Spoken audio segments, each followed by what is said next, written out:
Hello my dear students, welcome back to my channel.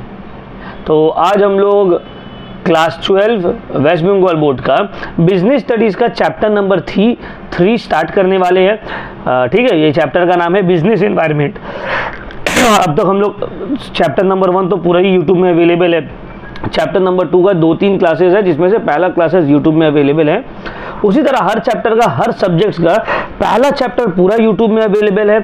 From second chapter onwards her chapters का पूरा videos नहीं है, बल्कि सिर्फ फर्स्ट वीडियोस अवेलेबल रहेगा यूट्यूब में।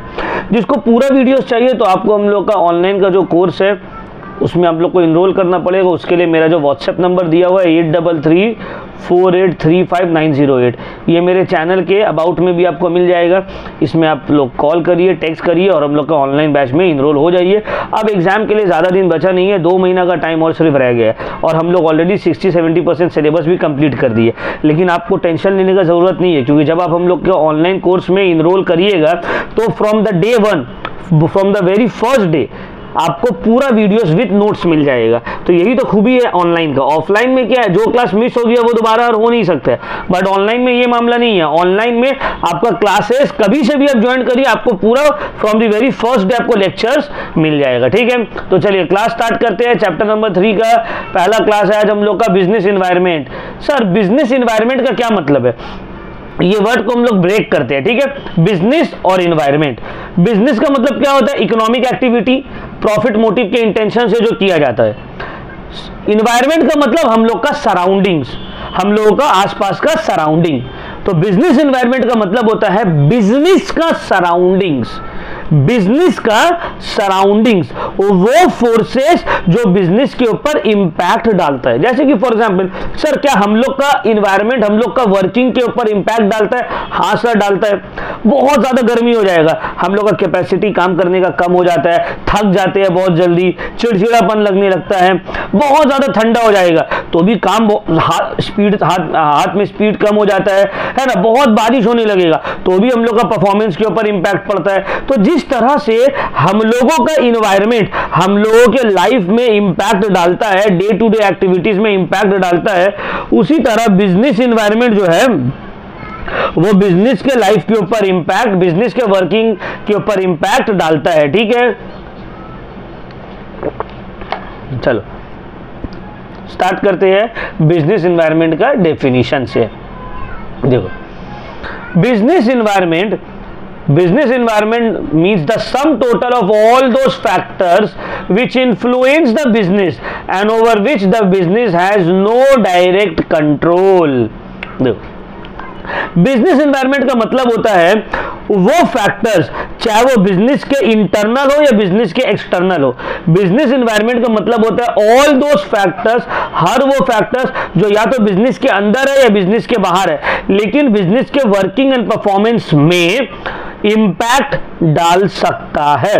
बिजनेस के वर्किंग एंड परफॉर्मेंस में इंपैक्ट डाल सकता है और बिजनेस का उसके ऊपर कुछ कंट्रोल भी बहुत ज्यादा नहीं है। जिस तरह से क्या हम लोग का कंट्रोल है हम लोग के एनवायरनमेंट के ऊपर।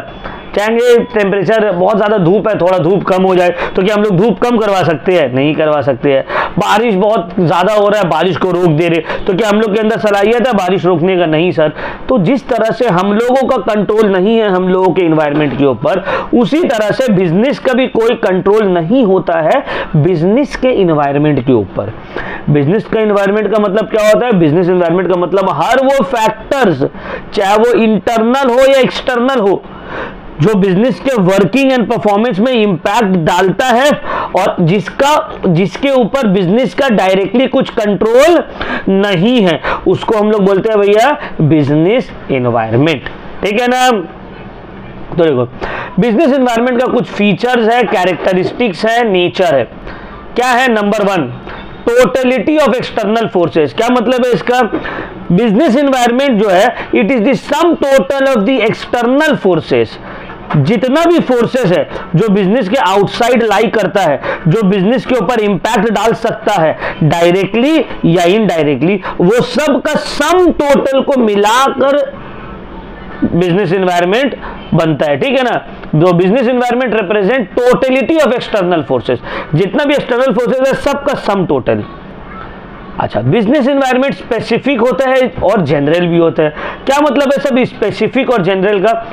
स्पेसिफिक का मतलब होता है वो फैक्टर्स जो एक पर्टिकुलर सेक्टर या एक पर्टिकुलर इंडस्ट्री को ही इंपैक्ट डालता है। जनरल मतलब होता है वो फैक्टर्स जो ओवरऑल जितना भी बिजनेस कम्युनिटी है सबके ऊपर इंपैक्ट डालता है। क्या मतलब है? मान लो एक पर्टिकुलर सिटी में कोलकाता का एग्जांपल लेते हैं। कोलकाता में गवर्नमेंट स्ट्राइक अनाउंस कर देता है कि 2 दिन का स्ट्राइक रहेगा, मंडे ट्यूसडे स्ट्राइक। अब ये जो स्ट्राइक है ये जितना भी बिजनेस कोलकाता में ऑपरेट कर रहा है सब के लिए है। जितना भी बिजनेस कोलकाता में ऑपरेट कर रहा है ये सब के लिए। तो ये जो फैक्टर है ये है जनरल फैक्टर, जनरल फोर्सेस सब के लिए है। स्पेसिफिक फैक्टर का क्या मतलब होगा? गवर्नमेंट बोलता है मंडे एंड ट्यूसडे जितना भी स्कूल्स है वो बंद रहेगा, स्कूल सिर्फ बंद रहेगा। तो ये हो गया स्पेसिफिक फैक्टर, मतलब ये जो छुट्टी है ये सिर्फ स्कूल को मिल रहा है। समझ में आ गया? तो स्पेसिफिक फैक्टर का मतलब होता है वो फैक्टर जो एक पर्टिकुलर इंडस्ट्री या एक पर्टिकुलर सेक्टर के लिए इंपैक्ट डाल रहा है। और स्पेसिफिक फोर्सेस का मतलब होता है जो पूरा ऑर्गेनाइजेशन जितना भी एग्जिस्ट कर रहा है उस पर्टिकुलर इन्वायरमेंट में सबके ऊपर इंपैक्ट डालता है। ठीक है ना? तो देखो थोड़ा सा धीमा कर देना। Specific forces are those which affect individual business organization, ठीक है ना? और general forces are those which have an impact on all the business organization of a country or a city. Clear? इंटररिलेटेडनेस क्या मतलब है सर? इंटररिलेटेडनेस का मतलब है जितना भी फैक्टर्स है बिजनेस एनवायरनमेंट में ये सब एक दूसरे से क्लोजली इंटररिलेटेड है। एक में इंपैक्ट आने से दूसरा में भी इंपैक्ट आएगा। जैसे कि पॉलिटिकल फोर्सेस ये इफेक्ट करता है इकोनॉमिक फोर्सेस को, ठीक है ना, इकोनॉमिक पॉलिसी को। जैसे कि फॉर एग्जांपल अभी जैसे कि बीजेपी का सरकार है, ठीक है, तो बीजेपी का जो सरकार है ये पॉलिटिकल पावर बीजेपी एनडीए के पास है। अब एनडीए और बीजेपी का जो समर्थक था अडानी अंबानी जो भी मतलब था उन लोगों के लिए इकोनॉमिक पॉलिसीज फेवरेबल बनेगा, जो एकदम कोई ढका छपा बात नहीं है, एकदम क्लियर है। जब कांग्रेस पावर में था तो कांग्रेस का जो समर्थक लोग था बिजनेसमैन लोग, बजाज, ये रॉबर्ट वाड्रा, देखिए ना कितना कितना घपला किया था उन लोग। 2G scam, 3G scam, 2G scam, 3G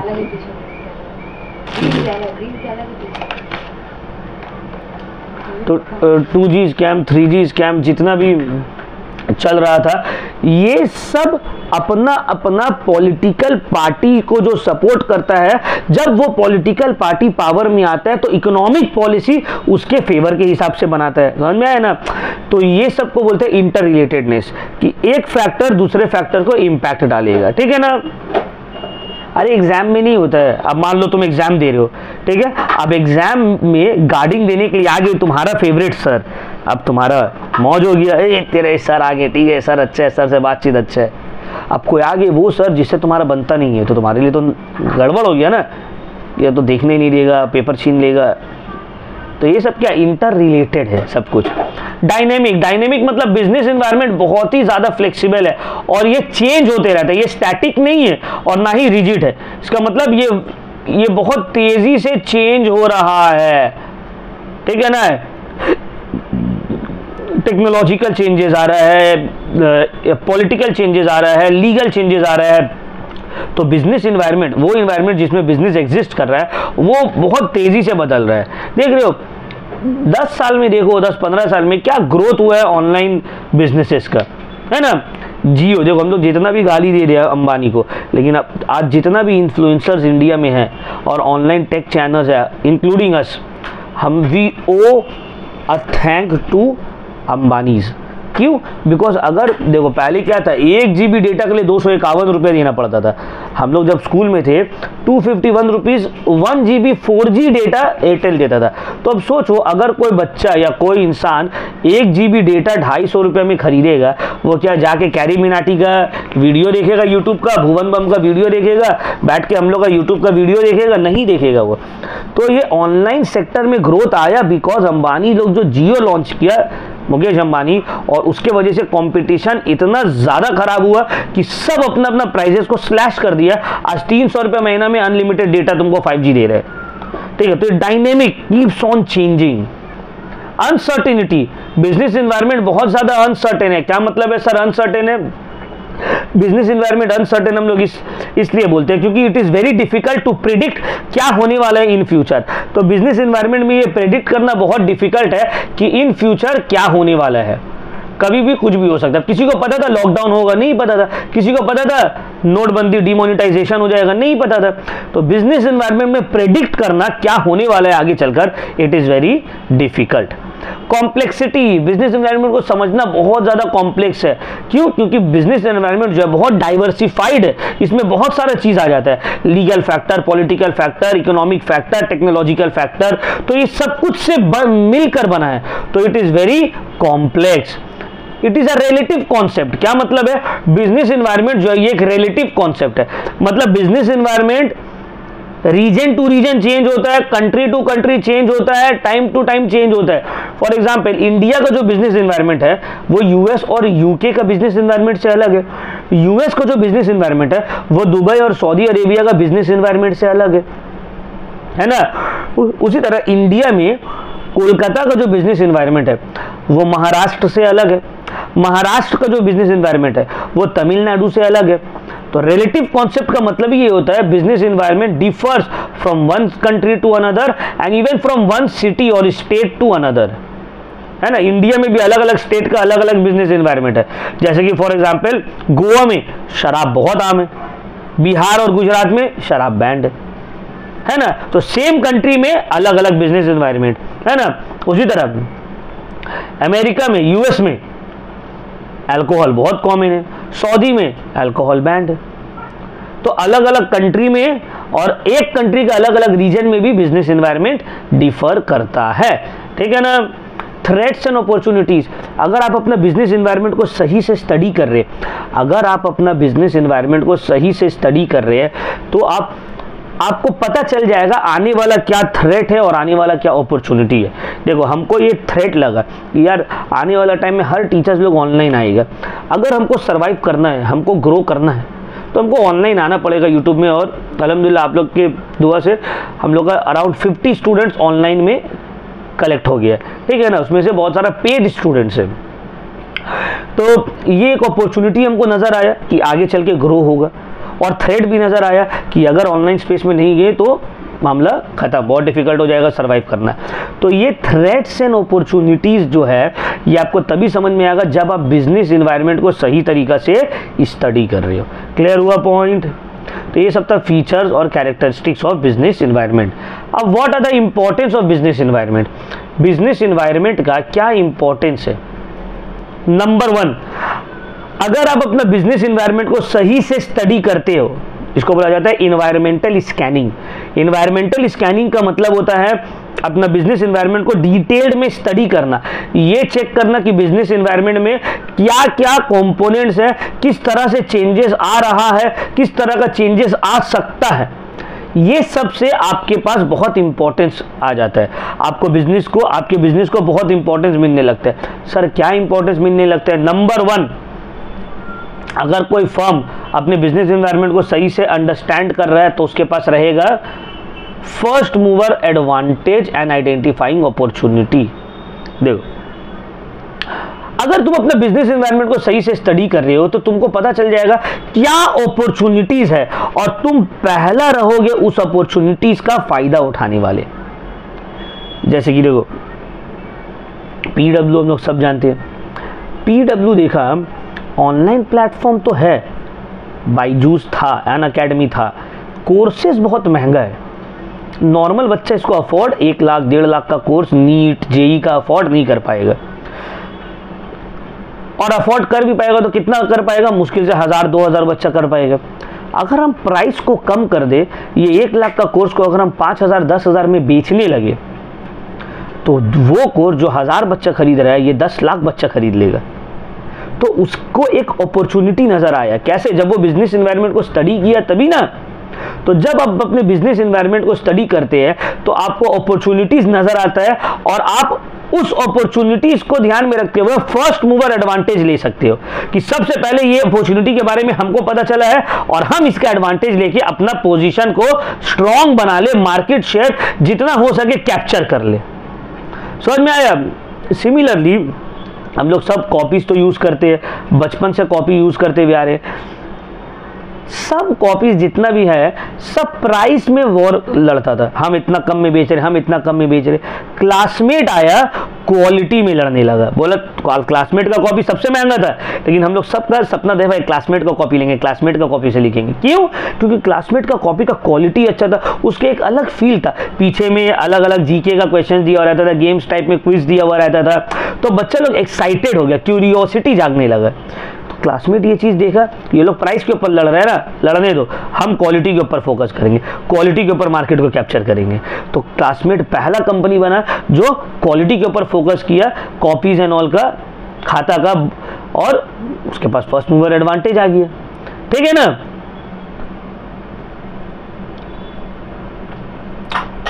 next, तो बिजनेस एनवायरनमेंट को सही से स्टडी करने से आपके पास फर्स्ट मूवर एडवांटेज रहता है। और सिर्फ फर्स्ट मूवर एडवांटेज नहीं रहेगा sir, identifying threats and early warning signals. आप अगर बिजनेस एनवायरनमेंट को सही से स्टडी कर रहे हो तो आपको जो आने वाला थ्रेट्स है वो भी पता चल जाएगा। आप अगर बिजनेस एनवायरनमेंट को सही से स्टडी कर रहे हो तो आने वाला जो थ्रेट्स है तो वो आपको पहले समझ आ जाएगा और अपना पोजीशन को आप उस हिसाब से स्ट्रेंथन कर लोगे, जो थ्रेट आने वाला है उससे हमको कम से कम नुकसान हो। ठीक है? देखो जैसे कि for example Maruti company, Maruti Rio company जो था, उनको पता चला कि और भी बहुत सारा कंपनीज हैं जो कार सेक्टर में एंटर कर रहे हैं। वो क्या किया, अपना मैन्युफैक्चरिंग कैपेसिटी को बढ़ा दिया। साल में 25,000 कार बनाता था, 42,000 बनाने लगा। जब वो मैन्युफैक्चरिंग कैपेसिटी को बढ़ाया, सप्लाई को बढ़ाया, तो ऑटोमेटिकली नया आदमी के लिए एंटर करना मुश्किल हो जाएगा। ठीक है? तो जो थ्रेट्स आने वाला, हम देख रहे हैं अच्छा ये मेरा कंपटीशन बगल में खोल रहा है ना, ये कंपटीशन खोल रहे हैं, मेरे लिए थ्रेट है, एक काम करते हैं इसका खोलने से पहले ही हम जो है अपना प्रोडक्ट को डाइवर्सिफाई कर देते हैं। क्लियर हुआ पॉइंट? नेक्स्ट है टेपिंग यूजफुल रिसोर्सेज। आप अगर अपना बिजनेस एनवायरनमेंट को सही से स्टडी कर रहे हैं तो आपको पता चलेगा क्या क्या रिसोर्सेज आपके एनवायरनमेंट में अवेलेबल है इजीली, और उस रिसोर्सेज को यूज करके आप अपना बिजनेस को और बेटर वे में बना सकते हैं और प्रॉफिटेबल बना सकते हैं। जैसे कि फॉर एग्जांपल देखिए, आज से 10 साल पहले मखाना, एक ड्राई फ्रूट होता है मखाना, जो अभी बहुत डिमांड में। आप फ्लिपकार्ट अमेजोन में जाइए और सर्च मारिए मखाना, 200, 250, 300 रुपये केजी बिक्री हो रहा है। बिहार में बहुत मखाना प्रोड्यूस होता था, उसको इतना डिमांड नहीं था। गवर्नमेंट ऑफ इंडिया मखाना को प्रमोट कर, मखाना एक सुपर फूड है, उसको देसी घी के साथ फ्राई करके हम लोग अगर एज अ स्नैक्स खाएंगे ना, एकदम क्रंची क्रंची चीटोस जो होते हैं ना, क्या नाम है, बॉल्स, चीज़ बॉल्स जो होता है, वैसे टेस्ट लगता है और हेल्थ के लिए भी बहुत फ़ायदा है। वो मैदा का बना हुआ नहीं होता, प्योर सुपर फूड है। तो वहाँ का कुछ बिजनेसमैन लोग देखा कि यार अच्छा रिसोर्सेज है, इसको अगर सप्लाई किया जाए पूरे कंट्री में और बाहर में तो बहुत कमा लेंगे हम लोग। वो लोग यही काम किया। तो अगर आप बिजनेस एनवायरनमेंट को सही से स्टडी कर रहे हैं तो आपको पता रहेगा क्या क्या रिसोर्सेज आपके इकोनॉमी में अवेलेबल है, जिसको यूज करके आप अपने बिजनेस को और ज़्यादा बेटर वे में फैला सकते हैं। कोपिंग विथ रैपिड चेंजेस, अगर आप बिजनेस एनवायरनमेंट को सही से स्टडी कर रहे हैं तो जो भी चेंजेस आपके बिजनेस में आ रहा है, बिजनेस एनवायरनमेंट में आ रहा है, आप उसके साथ अपने आप को ढालते जाएंगे। देखो नोकिया, आप लोगों को बहुत कोई को शायद नहीं भी पता होगा, पता तो सबको होगा, हो सकता है आप लोग प्रोडक्ट यूज नहीं किए होंगे। हम लोग के टाइम में नोकिया जो था वो मार्केट लीडर था। जैसे अभी एमआई कैसे है, एमआई, पोको, ओप्पो, उस वक्त नोकिया था। नोकिया 1000 रुपये का फ़ोन से लेके 10,000 तक का फ़ोन बनाता है, स्क्रीन टच से लेके नॉर्मल कीपैड वाला सब मोबाइल उसी का था। लेकिन जैसे जैसे टेक्नोलॉजी इंप्रूव हुआ, एंड्रॉयड आने लगा, नोकिया एंड्रॉयड में शिफ्ट नहीं किया। तो मतलब क्या किया, वो रैपिड चेंजेस के साथ कोप अप नहीं कर पाया। जब वो कोप अप नहीं कर पाया, नोकिया को बंद कर देना पड़ा अपना कंपनी। आज नोकिया का इंडिया में कहीं नामो निशानी नहीं है और एक टाइम में वो मार्केट लीडर था। तो अब अगर आप अपना बिजनेस एनवायरनमेंट को सही से स्टडी करते हैं तो जो भी चेंजेस आ रहा है बिजनेस एनवायरनमेंट में, आप उसके साथ इजीली कोप अप कर सकते हैं। ठीक है? Assisting in planning and policy formulation, business environment को सही से स्टडी करने से आप अपना बिजनेस का पॉलिसीज और प्लानिंग जो है उसके हिसाब से बना सकते हैं। आपको लगता है यार आने वाला इलेक्शन ईयर है, इलेक्शन ईयर में मार्केट किस चीज़ का उठा हुआ रहेगा, किस चीज़ का गिरा हुआ रहेगा, आप पहले से प्लान कर लीजिए, आप उस हिसाब से डिसाइड कर लीजिए। आने वाला महीना फेस्टिव सीजन है, फेस्टिव सीजन में कौन चीज़ का कितना डिमांड रहेगा, कौन चीज़ का नहीं रहेगा, आप पहले से अपना बिजनेस एनवायरनमेंट को स्टडी करके प्लान पूरा बना लिए। तो इससे क्या होगा, आपको असिस्टेंस मिलेगा पॉलिसी बनाने में, ठीक है ना, अगर आप अपने बिजनेस एनवायरनमेंट को सही से स्टडी कर रहे हैं। इंप्रूवमेंट इन परफॉर्मेंस, ऑब्वियस सा बात है, जब आप अपने बिजनेस एनवायरनमेंट को बारीकी से स्टडी कर रहे हैं, अपॉर्चुनिटीज एंड थ्रेट्स देख रहे हैं, उसमें रिसोर्सेज को यूज करने का कोशिश कर रहे हैं, प्लानिंग उस हिसाब से बना रहे हैं, तो क्या आपका परफॉर्मेंस इंप्रूव नहीं होगा? ऑब्वियसली सर इंप्रूव होगा। आप सर्वे कर रहे हैं, आप रिसर्च कर रहे हैं, आप कस्टमर से हमेशा कनेक्टेड है, तो जाहिर सा बात है आपका परफॉर्मेंस इंप्रूव होगा ही होगा।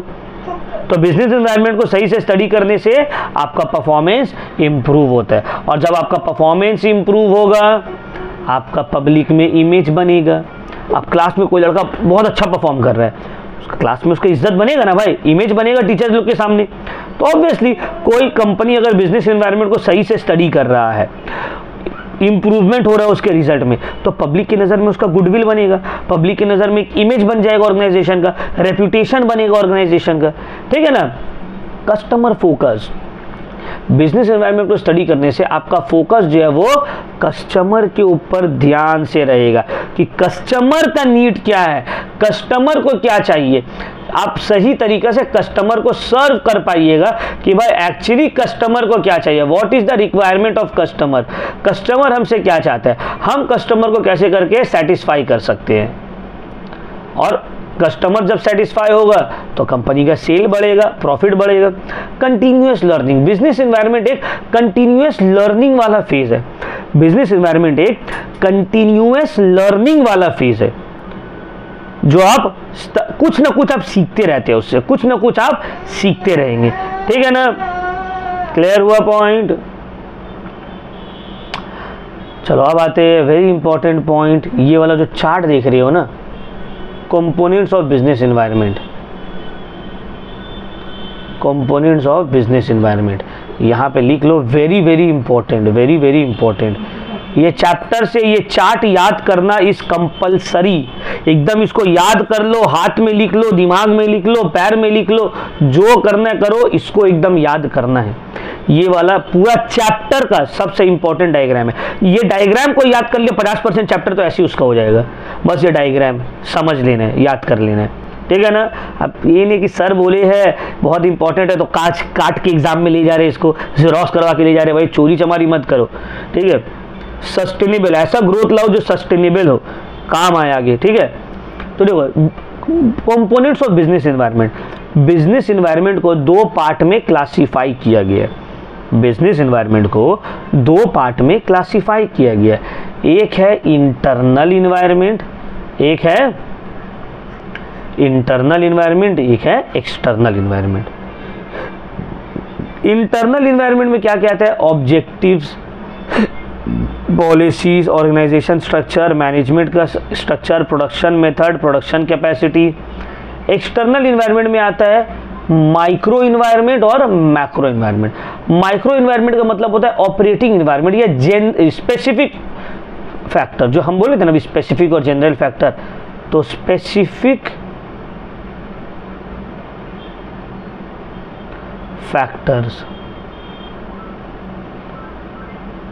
माइक्रो में और जनरल फैक्टर्स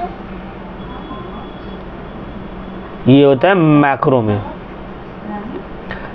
माइक्रो में specific customer, supplier, competitor, public, marketing intermediaries. Macro का जनरल फैक्टर्स में क्या क्या आएगा, economic environment, political, social, legal और टेक्नोलॉजिकल इन्वायरमेंट। अभी हम स्टडी करेंगे हम लोग, लेकिन आपको इतना भाई याद रखना पड़ेगा, ठीक है ना। तो बिजनेस एनवायरनमेंट का दो क्लासिफिकेशन है, इंटरनल एनवायरनमेंट और एक्सटर्नल एनवायरनमेंट। इंटरनल एनवायरनमेंट का फिर से दो क्लासिफिकेशन है, माइक्रो एनवायरनमेंट और मैक्रो। अब सबसे पहले इंटरनल एनवायरनमेंट का मतलब क्या होता है और फिर उसका कंपोनेंट्स को हम लोग पढ़ेंगे। इंटरनल नाम से ही समझ में आ रहा है, internal environment refers to all those factors which influence the business and present within the business itself and are under the control of the business. In short internal environment का मतलब होता है वो फैक्टर्स जो बिजनेस के working and performance में impact डालता है और जो बिजनेस के अंदर में ही लाई करता है और बिजनेस का इस फैक्टर्स के ऊपर कंट्रोल है। तो इंटरनल इन्वायरमेंट मतलब वो फैक्टर जो बिजनेस के इंटरनली लाई करता है लेकिन बिजनेस का वर्किंग एंड परफॉर्मेंस को इंपैक्ट डाल सकता है और बिजनेस के कंट्रोल के अंदर है ये सब, ठीक है ना। इंटरनल है तो कंट्रोल में, ठीक है ना। अब ये सब फैक्टर्स क्या क्या हो गया sir? Objectives of the business, ये बिजनेस का क्या ऑब्जेक्टिव है, बहुत इंपॉर्टेंट है बिजनेस का वर्किंग एंड परफॉर्मेंस को इन्फ्लुएंस करने के लिए। लेकिन ऑब्जेक्टिव तो बिजनेस के कंट्रोल में है ना, अपना ऑब्जेक्टिव चेंज कर सकते हैं business. Policies of the business, ये भी बिजनेस खुद बनाता है, बिजनेस के कंट्रोल में है और बिजनेस का पॉलिसी बिजनेस को इंपैक्ट डालता है। प्रोडक्शन मेथड और प्रोडक्शन कैपेसिटी, कौन सा मेथड ऑफ प्रोडक्शन यूज होगा और कितना कैपेसिटी में प्रोड्यूस होगा, ये भी बिजनेस के इंटरनली लाई करता है, बिजनेस के कंट्रोल में है और बिजनेस को इंपैक्ट डाल सकता है। मैनेजमेंट इंफॉर्मेशन सिस्टम किस तरह का है? पार्टिसिपेशन इन मैनेजमेंट, मैनेजमेंट का डेमोक्रेटिक है, वर्कर लोग पार्टिसिपेट कर सकता है या टॉप लीडर्स लोग इस सब फैसला लेता है, किस तरह का मैनेजमेंट है, क्या पार्टिसिपेटिंग मेथड है, ये भी बिजनेस का वर्किंग में इंपैक्ट डालता है और बिजनेस के कंट्रोल में है। बोर्ड ऑफ डायरेक्टर्स में कौन कौन है, मैनेजरियल एटीट्यूड किस तरह का है, ऑर्गेनाइजेशन का स्ट्रक्चर क्या है, सेंट्रलाइजेशन, डिसेंट्रलाइजेशन, ये वाला, और ह्यूमन रिसोर्स किस तरह का वर्कर्स लेबर्स हायर किया हुआ है। ये सब इंटरनल इन्वायरमेंट है जो बिजनेस के कंट्रोल में है और बिजनेस के इंपैक्ट डालता है बिजनेस के वर्किंग और परफॉर्मेंस में। नेक्स्ट आते हैं external environment. What do you mean by external environment? वो इन्वायरमेंट जो बिजनेस के आउटसाइड लाई करता है, बिजनेस के वर्किंग एंड परफॉर्मेंस में इंपैक्ट डालता है लेकिन बिजनेस का उसके ऊपर कुछ कंट्रोल नहीं है।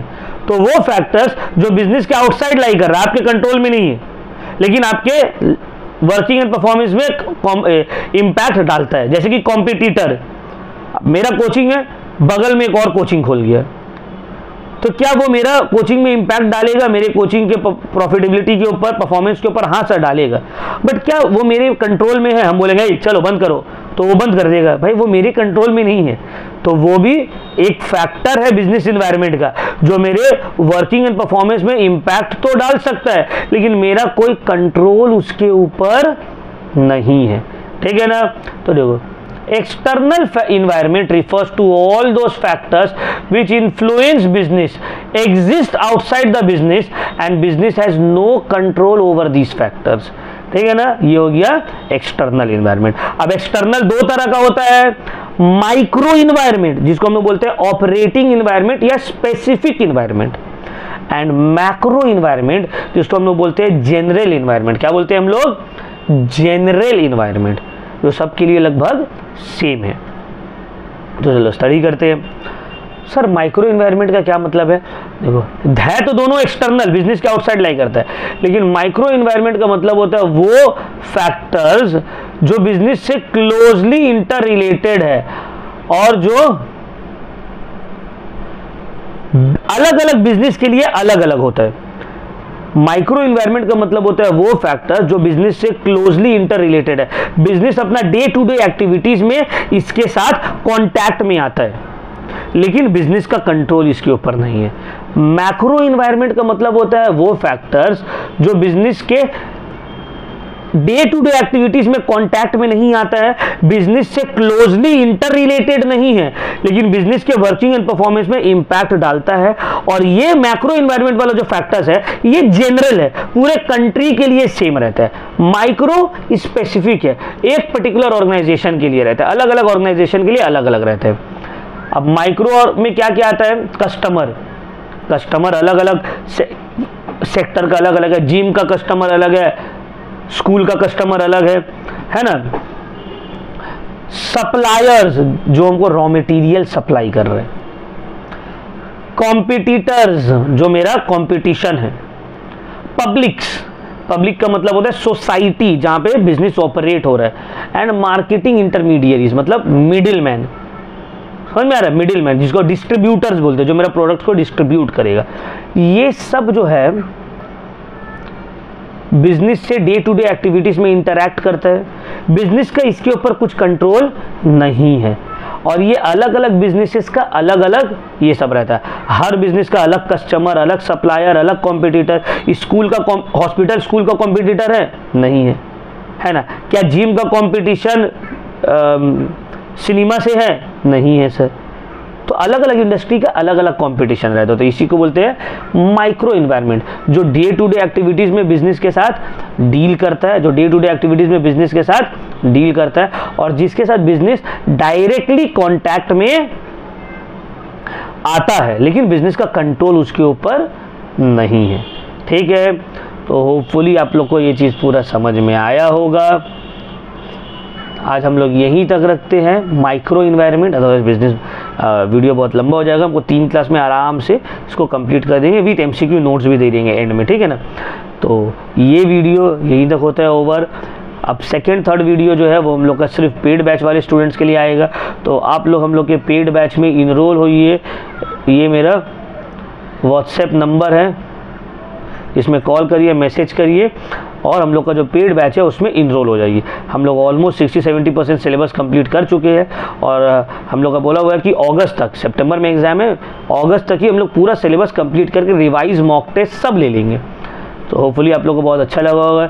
अगर कोई भी डाउट है आज के क्लास से रिलेटेड, तो ये मेरा व्हाट्सएप नंबर दिया हुआ है, इसमें ज़रूर कॉल करके अपना डाउट्स को जो है क्लियर कर लीजिए। So thank you very much all of you.